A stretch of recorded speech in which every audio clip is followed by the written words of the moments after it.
Go. Streaming from South Africa to the world. This is the Stonks Go Moon podcast. What just happened? We break it down so you don't have to. Welcome everyone to the Stonks Go Moon podcast. AI is now a staple in classrooms, homes and devices. Children are interacting with it before they can even spell the word algorithm.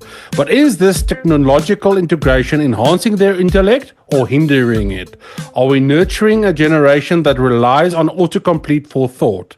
We brought him back. Dr. Akli Adjaoute joins us to delve into the unintended consequences of AI in education and whether it's training a generation to think less, not more. Doctor, welcome to the pod. Thank you so much for having me, Rocco. Thank you. So, with tools like AI being commonplace in education, what concerns you the most about the impact on our children's cognitive development? I think, what more worries me the most, because, all my life I'm an entrepreneur, but I also, as a hobby, actually, I was teaching in France and in the US. I was leading the AI department in France and did teach artificial intelligence here in San Francisco, in the University of San Francisco. Wow. I think what worries me the most is that, people are outsourcing thinking before they even learn how to think. I'm talking about, of course, the youngest generation, because when you have a tool that's powerful, so powerful, like ChatGPT that can write essays, solve like math problems, translate languages, it's kind of so powerful that the child will end leaning heavily on these tools. Yes. But remember, by doing that, they will skip, I would say, the essential, probably the uncomfortable process of learning how to think, how to, struggling, how to, it's like going to the gym, it's like the pain will help you make muscles and become stronger. I guess the way we build intelligence, the real intelligence is like, it's not in the answer that ChatGPT will give you, but in the path toward finding the answer. And I was actually 2 days before in the farmer's market and wanted to buy, there's a nice guy with his family selling things at market and has a daughter that is in high school, and I think I bought like artichoke or something and I gave her $20 and she was using a calculator she was supposed to give me I was like, what? You cannot, she said, in school, we don't calculate. I use a machine. So I said, so you can't if I tell you. Can't work it out in your head, yeah. Yeah, she can't. And it happens to me another time. A few months ago, last year, we were driving to get gas and the machine was broken. The guy took him forever to do something because we bought few things. So we don't want to reach a level where, people will outsource everything to a machine, and then the gymnastic of the mind, the way you learn, it can be really bad. It's just like it's really, really a big concern to someone like me. Right now, through my story, what allowed me to create things is the struggle of finding a solution. I want to share a little story there, what happened this morning. My youngest is now 4 years old. He was sitting and my wife bought this, it's sort of a piece of furniture that you have to put together. And she said to my 4-year-old and my 7-year-old, they must come and help her. So this is how it's like a big Lego, you put things together and you learn. And I could visibly see my 4-year-old going through that process of learning because he was sitting on the ground. His tongue was like this, like sticking out, and I could see, and he was like, and I could see that the gears in his head go, and he was struggling and was struggling and he was struggling. And the Beautiful. Yeah. moment it clicked, right, and he got it right, he jumped up, he said, "Yes, I got it." See, And that's that's the exactly thing that what I say. and that's the thing I feel that AI is going to rob children of, is that also my second point is that that curiosity to learn. Because if I can just feed something in and it spits me an answer, why do I need to be curious about things? Exactly. See the aha moment with your son say, wow, and he's smiling. I mean, curiosity always allowed us to find things that we don't understand. Exactly. That's your son was curious Mm, about. And while he was doing it, his mind, must be building all this. The gymnastic of the mind again, I would say it's like all this neuron collaborating together to find, to firing, perceive, to yes. see why the uncertainty, this thinking creatively. It's just beautiful. I think you should continue doing that because Mm, again, I think what allowed us to every invasion, I would say anything that was created by human comes from desire to push things to mm, it's not that simple, like for example, you have a guy that just by seeing that for example in I think it was 1794 or 96, because I wrote in my book, used that example mm, that when I think Edward Jenner, when he uh,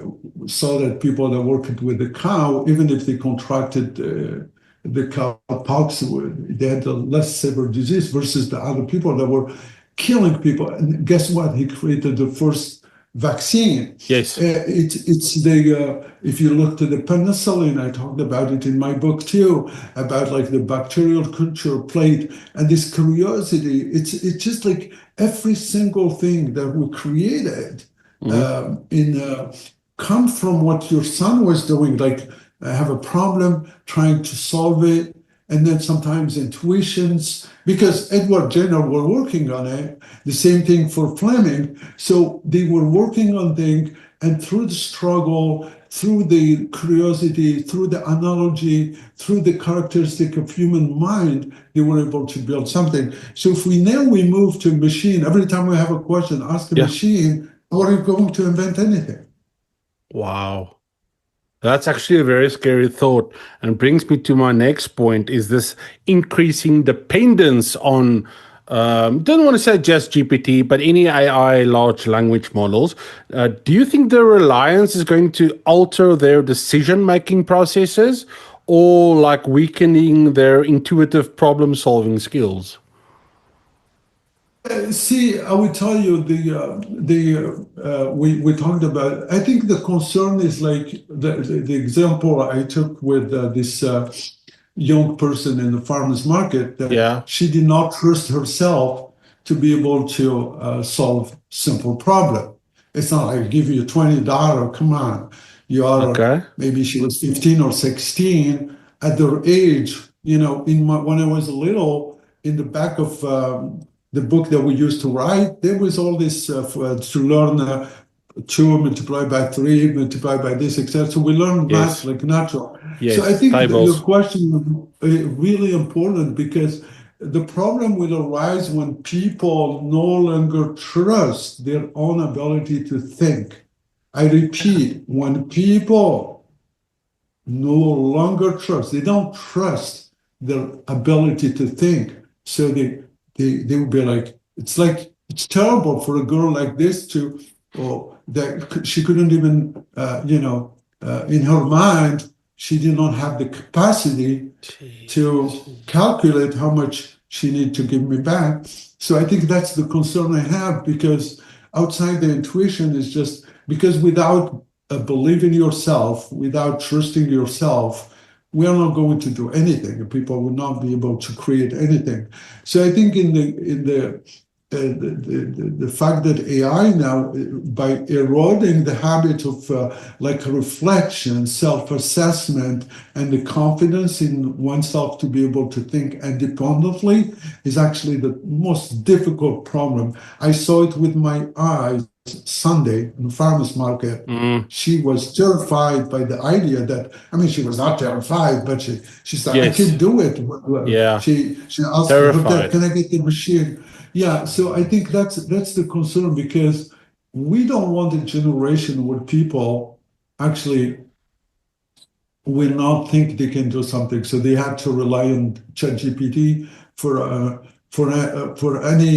And then Yes. the problem is, like, what would you do when ChatGPT doesn't have the solution? Or because ChatGPT will give you random solutions sometimes. Like, for example, suppose the first time you have oil that's on the ocean, the people Yes. that find the solution did because their mind was so, it's like they had the gymnastic of the mind of thinking.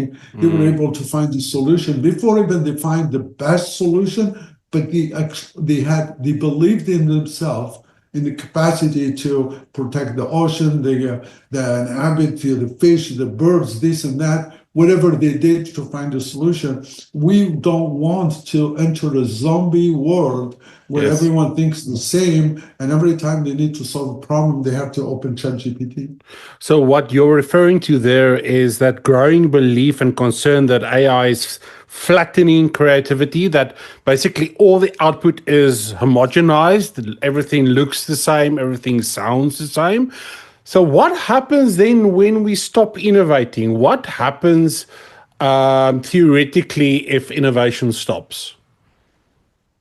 Yeah, see, I think by the way, one reason for this flattening effect that Yeah. AI, it's because AI is trained for what exists. You remember, we're talking about a computer. Yes. Computer is a machine, and it's zero and one. It's actually on and off. There's no human inside. There's no mind or anything. It's just a Yeah. machine. Turn it on and off, electricity, etc. Mm-hmm. So you have to give data to a lot of data, a lot, like ChatGPT read all internet. So what the machine will give you is more like statistical response. For Mm-hmm. example, if you ask an AI to write a poem, uh, you know, uh, uh, because I studied in French, so I will tell you, I know, for example, Baudelaire or Rimbaud. So it will mix things that from Baudelaire and Rimbaud because they read them, Sounds but it nice. will not. Yeah. It will not be able to. So blending things together doesn't mean it's innovation. What made people innovate is thinking outside of the box, allowing people to get something. Like, you are from South Africa. I have Mm-hmm. a huge admiration for Elon Musk. I absolutely think he is the most brilliant Mm. people, human being for the last 100 years. I mean, this guy is brilliant to a level. It's just impressive. I'll give you an example, Okay. comparing it to AI. Yes. So I used it. Although I live in the Bay Area, but we live in like this kind of suburb area. We have in between water, Okay. and internet was difficult to get. Now I do have it, but before was so I needed a satellite system. So I called one of the sellers. You have to before because for the technology of Musk, you had to wait because everyone wants that. So I brought this big internet system, and it was terrible, like literally terrible internet. Drops, doesn't work, this and that. And then finally, one day I get an email saying, oh, we cannot serve you the home internet, but we have something for your truck. If you want it, we can sell it to you. So when you drive, you can have internet. I'm like, I want it. I don't drive. Bring it to me. So it took me 10 minutes to install it. And I got like uh, phenomenal internet. Why? Because Elon Musk, even if there was internet, these two big companies, they never innovated in any way. Musk Yes. was able, with his brilliant mind, to create a different way of building internet by creating smaller satellite that collaborate together that allow us to have the equivalent of DSL and see what he's doing in the world. So what I want to say is like creating things, you have to think outside the box. You have to literally, if you want to invent something that does not exist, you have to think differently. And I would tell you, myself, I grew up really poor. I had Yes. nothing, nothing. I was selling bread when I was 7.5 years old with my brother. He Yes. was still alive. And I had no chance when I started my company in France because of my background, being a minority. Who the hell is this guy? Because people like me, they saw us before our parents working cleaning offices or working in as when they are building something. It's like the jobs that quote unquote are stupid for slavery. Yes. So someone like me coming and building a company in artificial intelligence, are you out of your My mind? That mind. doesn't make any sense. So you get no help, no support, no nothing. Worse than that, you get people against you. And I had a lot of people against me. Now, how did I succeed?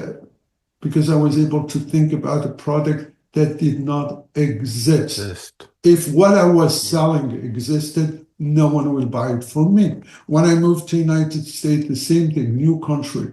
How am I going to sell it to American people? Who the hell are you? Oh, my product is different. Is it like 10% or 20% better? No one will believe me, trust me, or listen to me or open the door for me. So Mm. my creativity, my imagination, my hard work, my thinking outside of the box allowed me to build a product that they could not say no to. Yes. So we don't want to use that because people like me that grew up poor will have no chance with ChatGPT. Zero. You have to be, because other people will have get introduced to, have connection, their father, their relative will open door for them. But how are you going to innovate and create something that does not exist? Because if it's in ChatGPT, it's already existed. Mm. If ChatGPT know it, it's already existed. What will make you successful is to build something new that does not exist. And that's where imagination, creativity, intuition, analogy, things that really make us as a human allow us to succeed. So that's what's the scary part about your question. What happens if we don't innovate? Wow. My last question, Doctor, before I let you leave, it's basically for parents or educators that are working with children. And it's just a couple of proactive steps that parents and educators can take to ensure that their children continue to develop those critical thinking and independent reasoning skills, like in an AI dominant environment, because you can't escape it. They are already it's already in the schools, it's already everywhere. So I don't believe that you can shield them from it, say, no, you can't interface with AI. But at the same time, you want to have them build that foundational layer of innovation. Yeah, I think you used the most important word. You said critical thinking. That's Mm, really important because you can ask what else could be true? What if? Why not? And the example you did earlier for your son by allowing him yes. to stay with you and your wife and, just get curious, just go through the Engage them uncertainty. Oh, curiously. Yeah. exactly. So you allowed him to, and to explore, to that's really important. I think you said it yourself. I think you Mm, selected by yourself the most important thing, which is like encouraging critical thinking. But also, I think the most important thing is when you promote debate and discussion. When I was teaching, sometimes, many times, the question I get from some student, a lot of them were extremely smart. the questions allowed me actually to move forward in my thinking about AI, because you can't think about everything. So by promoting debate and discussions, allowing children to, basically allow your kids to not only develop the ability to have opinions, but to know how to defend their opinions in a respectable way. Because when you expose them to multiple points, different thinking, they will absolutely expand their way of seeing things outside artificial intelligence. And I think for me, the most important thing is, like, I love the word imagination, because Yes. the more you say, I come from a culture, it's a minority called the Kabbalions. It's in the Median Empire, we are famous with many things. We had the most known Jewish warrior, Kahina, the most known Christian, which is Saint Augustine, the most known in Islam, which is Tariq. So we, in the Kabbalion culture, because in the mountain there is a lot of snow, they were not as advanced as they tell stories before you sleep. I remember my grandmother telling me stories. It starts with Ma Shahu. It's beautiful. It's like a magical door opening. Ma Shahu, which it's not even a word. It's a magical word. So that allows us, and they talk about people arriving with this powerful opening thing in the sky, doing this, running, flying. So by extending the mind, I actually owe my success to Mashaho, to the thing, because Wow. without that way of my grandmother, if I am successful today because my grandmother was telling me that type of beautiful stories that took me over this powerful imagination that allowed me later to not only cultivate the curiosity, but with that powerful, strong imagination that was in me when I was little, I was able to innovate. And I do believe that that's the reason probably countries that have democracy, that has a way of free thinking and expanding in imagination, is the countries that always innovated. So that's what I will encourage. Number one is exactly what you just said earlier, which is critical thinking. Doctor, thank you so much for joining me today. I'm going to leave all your links in the comments. Any final closing thoughts for the listeners? Coming to South Africa. Come again? Yeah, probably. I would like. I don't know, but it's so beautiful. And I told you I have a friend of mine who is from South Africa, Johan, Yes. and it's so beautiful. So I think the final thought is like everyone has to find the best approach to himself, but cultivate human characteristic. I mean, what you did with your son, Yes. if everyone does that, honestly, you will allow him to be a builder, be intelligent, be connected, be when you saw him say, wow, Yeah. this is the joy of that. Think Yeah. if it was ChatGPT that gave him a response, will he do that? No. No. Voila. No. Doctor, thank you so much for It was joining the me best. today. And to all listeners, peace, love, and prosperity. I'll catch you in the next one. Cheers. 'Cause nobody's here and I'm still on edge. Even when I'm by myself, I still feel tense. Does it ever get better?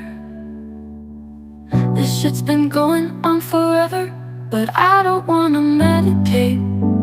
When did I forget how to just be okay? But I don't wanna medicate. When did I forget how to just be okay? I've been feeling like my life is just a big mistake. I've been trying to change, but I don't know if it's too late. And I don't wanna medicate. When did I forget how to just be okay? I've been feeling like my life is just a big mistake. I've been trying to change, but I don't know if it's too late. Lately I've been waking up tired, like I didn't even sleep at all. I'm exhausted, but wide awake, thinking about things that probably don't matter, but think that they do. Does it ever get better? Feels like this shit's been going on forever. But I don't wanna medicate. When did I forget how to just be okay? But I don't wanna medicate. When did I forget how to just be okay? I've been feeling like my life is just a big mistake. I've been trying to change, but I don't know if it's too late. And I don't wanna medicate. When did I forget how to just be okay? But I don't wanna medicate.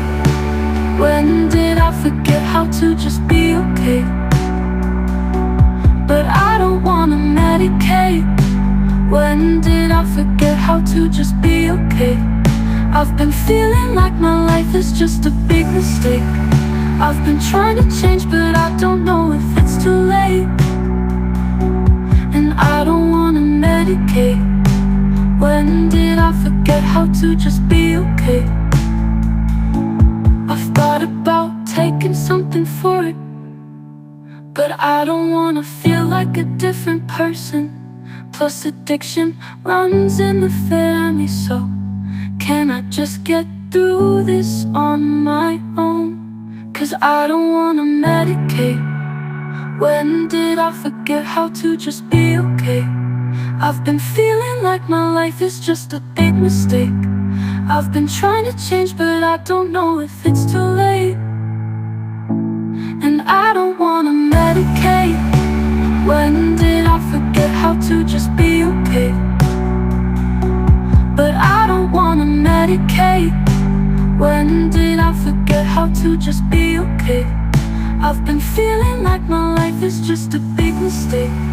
I've been trying to change, but I don't know if it's too late. And I don't wanna medicate. When did I forget how to just